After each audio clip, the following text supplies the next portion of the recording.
My name is Propaganda, Propaganda. Identity definitely was always an issue for me, being the only black kid in a Mexican neighborhood, you know, rail thin, like I'm skinny. I was never really a fighter, you know what I'm saying? Like I mean, I was a great athlete, but the point for me was like, I was just so much more interested in the arts, you know, like I got into, you know, graffiti, I got into breakdancing, I got into rap and MCing, and it wasn't until then that people actually started liking me, you know, but for a while that became like what I was, you know what I mean? And I was the son of a Black Panther. My father was, you know, heavily involved in the civil rights movement.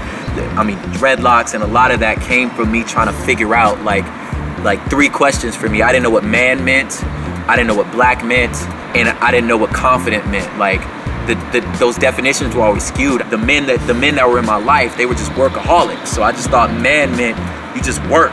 That's what men do, they work. They take care of business, you work, you know? And then the other men were just, you sleep with anybody you can sleep with. As many girls as you can collect, that's what man means. And then what does black man mean, you know what I mean? And just really trying to like wrap my mind around that. I ended up marrying, like my wife is Latina, like I married a Mexican woman, and is that selling out? Like what does that mean? I mean, I grew up in a Mexican neighborhood, what do you want me to say? You know what I'm saying? So that was really, really tough for me, and just really trying to figure out like how all those things work together.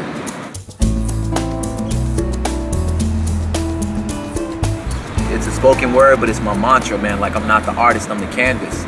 And just really seeing that God is using life, you know, to paint a finished masterpiece of me, you know what I mean? And I may not understand every stroke, you know what I'm saying? And sometimes there's undercoat, you know, there's other colors, there's other lines that don't make sense. Like if you look over, you be looking over my shoulder or looking over a good artist's shoulder, you like, that don't look right. That's why you put that there? Why is that there? When you gonna do, I don't look, that line looks sloppy. You don't know what you're looking at.